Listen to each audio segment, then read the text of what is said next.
जलेबी जैसी सीधी बहू। शिल्पा की शादी रोहित से होती है, जो कि एक ऐसी माँ का बेटा होता है जिसने पूरी जिंदगी बहुत ही मेहनत से और लगन से अपने घर को चलाया। अरे बहन जी, अब तो आपके दुख के दिन गए, अब तो बस ऐश करना ऐश। अरे कैसी बात कर रही हैं? बच्चे बड़ी मेहनत से कमाई करते हैं, अगर हम अपने पर पैसा उड़ाने लगे तो फिर घर कैसे बनेगा? कैसे बात कर रही हैं? पूरी जिंदगी तो आपने समझौता ही किया, कभी कपड़ों से, कभी खाने से, कभी कहीं आने जाने से। बहू भी अच्छी कमाओ मिली है। तभी वहाँ शिल्पा आ जाती है। माँ जी, आज सब्जी किस चीज की है? बेटा भिंडी बनाई है। पर माँ जी, भिंडी तो अभी अभी आई है, आसमान पर भाव है उसके, बहुत महंगी अभी तो। वो तो क्या है, पर क्या है ना, दरवाजे पर आई थी ताजी ताजी भिंडी, दिखने में अच्छी लगी तो ले लिया आधा किलो। अरे तेरी सास को ना भिंडी बहुत पसंद थी, वैसे तू उसे 4 टाइम भी भिंडी देते तो खा ले। पर बेचारी पैसों की कमी के कारण भिंडी खाना तब शुरू करती थी जब भिंडी कचरे की तरह सब्जी मंडी में आ जाए। बता, ये कौन है? क्या बात है, मेरी सास की वकील बन रही है? बहू कैसी बात कर रही है? ये तेरे पति को गोद में खिला चुकी है, हमारी सबसे पुरानी पड़ोसन कमला मौसी। शादी में तो बहुत काम किया इन्होंने। वो सब ठीक है माँ जी, पर शादी के खर्चों के बाद अब हाथ इतना टाइट हो गया है कि क्या बताएं। अच्छा चलिए, मैं जा रही हूँ, बात करती हूँ बाद में आपसे। बहू के जाने के बाद। देख सल्ला, मुझे तो लगता है तुम्हारे दुख के दिन अभी खत्म नहीं हुए। अरे कैसी बात कर रही है, मेरी बहू बहुत अच्छी है। वो समझती है मैंने कैसे जिंदगी में मुश्किलें झेली है और अपने इकलौते बेटे को खड़ा किया है। पता नहीं, भगवान करे ऐसा ही हो। अच्छा मैं चलती हूँ, कल मिलते हैं। पड़ोसन वहां से चली जाती है। फिर शाम को बेटा आता है। माँ, सुना तूने भिंडी बनाई, जरा देना। बनाई तो थी, पर सब मैं खा गई।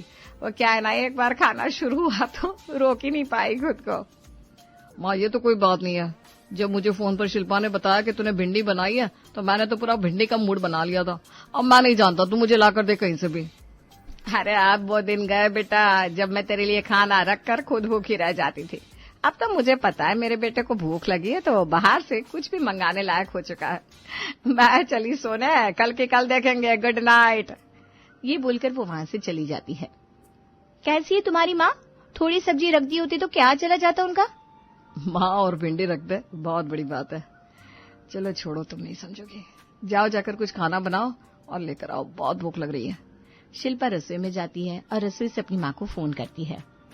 माँ, तू तो बड़ा कहती थी, तेरी सास ने बहुत कुर्बानियां दी है अपने बेटे को पालने के लिए। देख ली मैंने आज उनकी एक कुर्बानी। अरे क्यों, क्या हो गया? अब क्यों कुर्बानी दे वो अपने बेटे के लिए? अब तो भगवान की दया से बेटा बहुत अच्छा कमा रहा है। कुर्बानी सिर्फ पैसों की नहीं होती माँ, अपनी इच्छाओं की भी होती है। पहले उन्होंने बहुत अच्छी सब्जी बनाई और फिर सारी सब्जी खुद चट कर दी।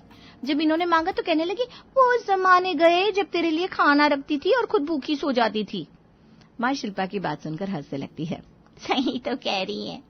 अरे कोई बात नहीं, माँ बेटे का चलता है। वैसे भी उनके लिए तो उनका बेटा ही दोस्त है। अब तू भी अपने पति को खाना खिला, मैं भी तेरे पापा को खाना खिला रही हूँ, कल बात करते हैं। हाँ? शिल्पा को गुस्सा आ जाता है कि कोई भी उसकी सास के बारे में बुरा क्यों नहीं सुनना चाहता, जबकि उससे उसकी सास अब एक आंख भी अच्छी नहीं लगती थी। अगली सुबह। अरे बेटा रोहित, सुन तो, तू जानता है ना मुझे वैष्णो देवी जाने की बहुत इच्छा है। पहले तो अकेले जा नहीं पाई, लेकिन अब हमारे मंदिर की मंडली जा रही है, तो 5,000 रुपया पंडित जी को पेटीएम कर दे। हाँ हाँ माँ, क्यों नहीं। कब जाना है? और तू एक काम कर, 10,000 रुपया कैश अपने पास रख ले, रास्ते में काम आएगी। शिल्पा वहीं खड़ी थी, तब तो कुछ नहीं बोलती, लेकिन बाद में कमरे में अपने पति से, क्या जरूरत है 15,000 रुपया का खर्च अपनी माँ पे करने की? उतने पैसों की सेविंग में तुम्हें पता है कितना इंटरेस्ट मिल जाएगा? रोहित हंसता है और शिल्पा से कहता है, तुम्हें तो मुश्किल से चंद दिनों के कमाए पैसों पर इंटरेस्ट चाहिए, पर सोचो जिस बेटे को उन्होंने बचपन से इन्वेस्ट करके बड़ा किया, उससे मिलने वाला इंटरेस्ट कितना बड़ा होगा। उसके आगे 15,000 कुछ भी नहीं है। शिल्पा देखो यार, तुम अपना काम करो, माँ को मैं देख रहा हूँ, माँ की चिंता तुम मत करो, ठीक है। ये बोलकर रोहित वहां से चला जाता है। शिल्पा समझ जाती है कि अब कुछ नहीं हो सकता, ना ही उसके घर वाले उसकी सास की बुराई सुन सकते हैं और ना ही पति अपनी माँ की। ऐसे में क्या करे कि उसकी सास की अकल ठिकाने आ जाए। शिल्पा की नफरत अपने सास के लिए इतनी बढ़ जाती है कि वो अकेले में ही सास पर बड़बड़ाने लगती है। एक दिन अकेले रसोई में काम करते हुए, दिखावा है ना आपका लोगों के आगे। एक दिन सबके सामने आपका असली चेहरा लाके दूंगी, तब पता चलेगा। बहुत त्याग की देवी बनती है ना। क्या क्या किया अपने अपने बेटे के लिए, झूठी कुछ भी तो नहीं किया।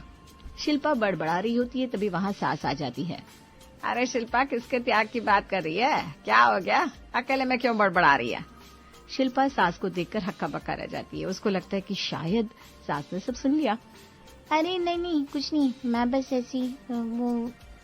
तू एक काम कर, तू बाहर बैठ, मैं चाय बना कर लाती हूँ। हम दोनों सास बहू बैठकर पहले आराम से चाय पियेंगे, फिर बातें करेंगे। सास रसोई में चाय बनाती है, लेकिन मन ही मन उसको बहुत चिंता होती है कि आखिर उसकी बहू को क्या हो गया, क्यों वो पागलों की तरह मन में बड़बड़ा रही है। बेचारे किसी और के घर की बच्ची हमारे घर पर आकर एडजस्ट होने की कोशिश कर रही है। पता नहीं क्या हो गया, चल कर पूछती हूँ। सास बहू को चाय का प्याला पकड़ाती है। क्या हो गया, क्या बड़बड़ा रही थी? तो ठीक है ना बेटा, किसी ने तुझे परेशान कर रखा है क्या? सच्ची बता, कौन है वो? बहू का मन तो करता है कि बोल दूं, बुढ़िया तू ही है, लेकिन फिर भी बात घुमाने के लिए बहू कहती है, मंजू वो क्या है ना मेरी बॉस, वो परेशान करती है। खुद तो कुछ करती नहीं, लेकिन फिर भी मेरा सारा काम सबको ये कहकर बताती है कि वो उसने किया, जबकि करती कुछ नहीं है। करती क्या, किया ही नहीं है कुछ, फ्री में बॉस बन गई है। मैं इतना काम करती हूँ, मैंने अपने पति के लिए क्या क्या नहीं किया। माफ करना बहू, लेकिन तेरी बॉस को क्या मतलब कि तू अपने पति के लिए क्या क्या कर रही है? अरे नहीं, मतलब पति नहीं, ऑफिस के लिए। मैंने ऑफिस के लिए क्या क्या नहीं किया, लेकिन वो है कि सारा क्रेडिट खुद ले लेती है। और आपको पता है उसके बारे में कोई बुराई भी नहीं सुनता, कोई भी नहीं, सब उसकी तारीफ करते हैं। बेटा, अगर सब उसकी तारीफ करते हैं और तुम अकेले उसकी बुराई करती हो तो कमी है, पर उसमें नहीं तुझ में। देख, तू मेरी बेटी की तरह, इसलिए मैं तुझे सलाह दूंगी कि पहले दूसरों को दोष देने से पहले एक बार अपने अंतर्मन में जाकर जरूर हर इंसान को देखना चाहिए। हालांकि कोई अपने आप को गलत साबित नहीं समझता, लेकिन फिर भी जवाब तो हर किसी को मिलता है। बहू को ऐसा लगता है मानो किसी ने पलटकर उसी के गाल पर तमाचा मार दिया हो। सही बात है माँ जी, हर किसी को अपनी हकीकत पता होती है। बहू सास को ऐसे ताना देकर वहां से निकल जाती है। पता नहीं क्या हो गया इसे, किसे सुना रही है? मुझे तो ऐसा लग रहा है कि मुझे ही सुना रही थी, पर मुझे क्यों सुनाएगी? मैंने ऐसा क्या कर दिया उसके साथ जो मुझे सुनाएगी? लेकिन ये जग जानता है कि सास बहू के साथ कुछ बुरा करे या ना करे, सास बहू का रिश्ता ही ऐसा है कि हर छोटी मोटी बात पर बहू को सास और सास को बहू से नफरत रहती है। फिर एक रोज, अरे यार चलना, कल तेरे घर पर पार्टी करते हैं। यार मेरे घर पर मेरी सास है, कैसे पार्टी करेंगे? अरे भेज देना कहीं 2-4 दिन के लिए। अरे कैसे भेज दूं? मेरे कहने पर जाने लगी तो मैं हमेशा के लिए भेज दूं। बात तो तेरी सही है, पर क्या करे यार, पार्टी कहाँ करे? बाहर इतनी गर्मी है, मेरे घर पे भी मेरे सास ससुर दोनों हैं। अब दोनों को तो एक साथ कहाँ भेजे, ऊपर से जिठानी भी। तू ही ट्राई करना। बात तो तेरी सही है, चल कोशिश करती हूँ। शिल्पा घर जाती है और अपनी सास से कहती है, मम्मी जी आप कुछ दिन के लिए रानी दीदी के घर क्यों नहीं रहने जाती? हमारे घर पे बेटियों के यहाँ नहीं रहते, उनके घर का पानी भी नहीं पीता। ये क्या बात हुई? ये तो बहुत पुराने जमाने की बात है। जब से शादी हुई है आप घर के कामों में ही लगी रहती हैं। मैं तो कहती हूँ कहीं घूम आइए कुछ दिन के लिए। हाँ तो जा तो रही हूँ वैष्णो देवी। अरे उसमें तो भी बहुत टाइम है माँ जी। नहीं, मैं कहीं नहीं जाऊंगी, मुझे अपने घर पे ही ठीक लगता है, कहीं और मुझे नींद नहीं आती। बहू को गुस्सा आ जाता है और वो अपने कमरे में चली जाती है। अपने पति के सामने बैठी होती है कि क्या हो गया, मुंह फूला हुआ है तुम्हारा? अरे मेरी सहेलियों को घर पे आके पार्टी करनी है, लेकिन तुम्हारी माँ है कि कहीं जाने के लिए तैयार ही नहीं है। अरे ये घर है, कोई क्लब थोड़ी ना है, और माँ क्यों जाएगी? तुम्हें पार्टी करनी है तो तुम लोग बाहर कहीं चले जाओ। हाँ भाई, घर तुम्हारा और तुम्हारी माँ का है, मेरा तो कुछ भी नहीं है। बेटा बाहर निकलता है तो माँ कहती है, सुन बेटा, मुझे तुमसे बात करनी है। बहू ना शायद मुझसे नाराज रहती है, जरा पता करके बताना आखिर बात क्या है, मैंने ऐसा क्या कर दिया? अरे माँ तुम चिंता मत करो और इस बारे में बिल्कुल मत सोचा करो। हाँ वो तो है ही, सोचती तो नहीं हूँ, लेकिन फिर भी साथ में रहना है बेटा, तो आखिर पता तो चले कि मसला क्या है। अरे पर ऐसी कोई बात है ही नहीं माँ, वो तो कभी तेरे बारे में कुछ बोलती नहीं। चल अगर ऐसा है तो ठीक है, आज मुझे कह रही थी कहीं बाहर घूमने चली जाओ। हाँ माँ, वो इसलिए कह रही थी क्योंकि वो देखती है कि तू हमेशा घर पे रहती है, हम दोनों ही बाहर काम करते हैं और तू घर के अंदर, इसलिए बोला होगा। लेकिन सच्चाई तो ये थी कि बहू अपनी सास को बिल्कुल बर्दाश्त नहीं करना चाहती थी। उसे जलन होती थी कि हर कोई सास की तारीफ करता है और ये कहता है कि आज उसका पति जो कुछ भी है सिर्फ अपनी माँ की वजह से। माँ, बुआ के घर से निमंत्रण आया है। नया घर खरीदा है तो सबको कल शाम को बुलाया है। अरे वाह, तेरी बुआ ने नया घर खरीद लिया। बोल तो रही थी खरीदना है। चलो अच्छा है, शाम को चलेंगे। अगले दिन शाम को सभी तैयार होते हैं, लेकिन सास बहू से ज्यादा चमक रही होती है। खूब दिन भर घर में रहकर दूध मलाई खाते हैं, सारा दिन इसी में आराम करते हैं, तो भाई देखो कैसे चमक आ रही है चेहरे पर। ये क्या, तुम्हारे पास कोई और कपड़े नहीं है क्या पहनने के लिए? कैसी लग रही हो, अजीब सी। चेंज करके आओ जाओ। बहू के मन में अब और सास को लेकर नफरत हो जाती है कि वो जितना भी अच्छा पहन ले, सास ज्यादा सुंदर लगती है। क्या बात है माँ, ये वाला सूट कब लिया? बड़ी सुंदर लग रही हो। अरे पुराना है ये सूट, तू ही तो लेकर आया था बहू की साड़ी के साथ, याद नहीं है क्या? सभी बुआ के घर जाते हैं, जहाँ पर बुआ सास शिल्पा से कहती हैं, बहू तू तो बहुत अच्छा काम कर रही है। तेरी सास बताती है कि नौकरी में तूने बड़ी तरक्की ले ली। अच्छा, माँ जी ने बताया? हर कौन बताएगा तेरे घर की बात। बहुत तारीफ करती है तेरी सास। बता रही थी ऑफिस से आकर तू ही रोटी बनाती है। हाँ, ऑफिस दूर है ना तो आने में देर हो जाती है, इसलिए सिर्फ रोटी बना पाती हूँ। अरे धीरे धीरे सब सीख जाएगी, चिंता न कर। अच्छा चल खाना खा ले। हाँ, बहू मन में सोचती है कि आखिर सीखना क्या है। वहीं शिल्पा देखती है कि वहाँ सब कोई उसकी सास को पूछ रहा है और वो अकेली बैठी है। अरे तुम सबसे बात क्यों नहीं कर रही हो? बुआ जी की बहू को देखो, वहाँ खड़ी है, जाओ मिलो सबसे। वो भी तो मेरे पास आ सकती है ना, क्यों उसे मुझसे नहीं मिलना है क्या? पति कुछ नहीं बोलता, वहाँ से चला जाता है। तभी वहाँ फूफा जी आते हैं। अरे तुम रमा की बहू हो ना? जी फूफा जी, उन्हीं की बहू हूँ। आप मुझे पहचान गए? अरे कैसे नहीं पहचानूंगा, शादी में देखा था तुमको। और बेटा, घर कैसा लगा? बहुत अच्छा घर है आप लोगों का। वो तो है, बड़ी मेहनत से घर बनवाया हम लोगों ने। जैसे तेरे सास ने तेरे पति को बनाया है, बड़ा आदमी, उसकी मेहनत के आगे तो हमारी मेहनत कुछ भी नहीं है। शिल्पा को अब गुस्सा आ जाता है। हर माँ बाप अपने बच्चों को पढ़ाते, कौन नहीं पढ़ाता, पर ये तो बच्चे पर है ना, कौन सा बच्चा पढ़ता है, कौन सा बच्चा कुछ अच्छा बनता है। वो तो बच्चे की काबिलियत होती है, ना कि माँ बाप की। अच्छा चलती हूँ। शिल्पा वहाँ से चली जाती है। अरे इससे बुरा क्यों लग गया?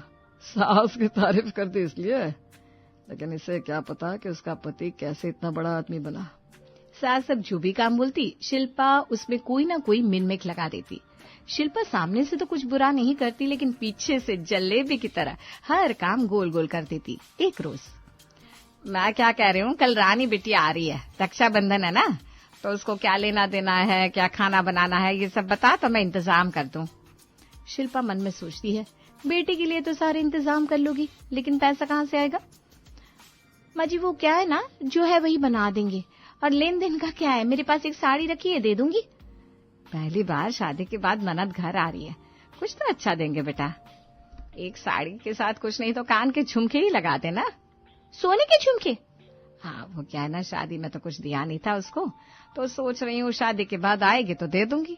हाँ दे दीजिए, लेकिन आजकल ना इनकी भी आर्थिक स्थिति ठीक नहीं है। वो क्या है ना, इनका पैसा कट जाता है, पता नहीं कौन से टैक्स के नाम पर।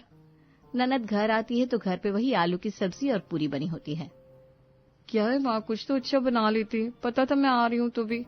माँ क्या कहती?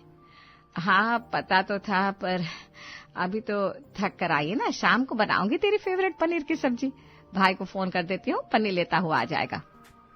भाई आज ऑफिस गया, उसे पता था मैं आ रही हूँ, रुक जाता ना एक दिन, अब कल तो मुझे वापस जाना है।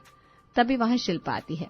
वो क्या है ना, एक दिन नहीं जाते तो उनके पैसे कट जाते हैं, और एक दिन के पैसे कटे तो पूरा महीना चलाना फिर मुश्किल हो जाता है। तभी डोरबेल बजती है। मैं देखती हूँ कौन है। कौन है? भाभी आपका कुरियर। अरे हाँ, वो मैंने एक साड़ी मंगाई थी। अब क्या था, रानी जब तक रहती है वो देखती है कि रोज कोई ना कोई शॉपिंग शिल्पा ऑनलाइन या ऑफलाइन करती रहती है, लेकिन जब माँ कोई पैसे की डिमांड करती तो पैसा ना होने का रोना रोती। वो देखती है कि माँ सारा दिन काम करती है, भाभी ऑफिस जाती है, लेकिन शाम को आती है तो वो माँ से ज्यादा बात भी नहीं करती। माँ की हैसियत घर पर सिर्फ केयर टेकर जैसी है। थोड़ा बहुत उसको कोई भी पूछता है तो वो उसका भाई। रानी जाते जाते अपने भाई से कहती है, भाई मैं जा रही हूँ, लेकिन एक बात कहना चाहती हूँ, भाभी जितनी सीधी दिखती है उतनी है नहीं, जलेबी की तरह है तेरी बीवी। माँ को एक एक पैसे के लिए तरसा कर रखती है, कायदे से तो माँ को तुझे देखना चाहिए। माँ घर का सारा काम करती है, लेकिन फिर भी उसको ऐसा लगता है कि माँ कुछ करती नहीं। मैं माँ को कुछ दिन के लिए अपने साथ ले जा रही हूँ और अब तभी वापस लेकर आऊंगी जब तुम लोगों को ये एहसास हो जाएगा कि मेरी माँ ने अपने जीवन में कितने त्याग किया है और आज भी तुम लोगों के लिए क्या क्या कर रही है। रानी माँ को लेकर चली जाती है, लेकिन कुछ ही दिनों बाद शिल्पा रानी के पास जाती है। भाभी आप मेरे घर कैसे? माँ के बिना ना घर बिल्कुल चलाना मुश्किल है। मैं सुबह ऑफिस जाती हूँ, रात को आती हूँ तो कोई पूछने वाला ही नहीं होता। खाने का क्या है वो तो हम बाहर से भी ला सकते हैं, लेकिन घर पे माँ का एहसास कहीं दिख ही नहीं रहा। कोई पूछने वाला ही नहीं क्या खाया, दिन कैसे गया। माँ के जाने के बाद ना ये भी उदास है। मैंने माँ के साथ बहुत गलत किया, लेकिन उन्होंने हमेशा मेरा साथ दिया। माँ मुझे माफ कर दीजिए, घर चलिए। सास रोते हुए बहू को गले लगा लेती है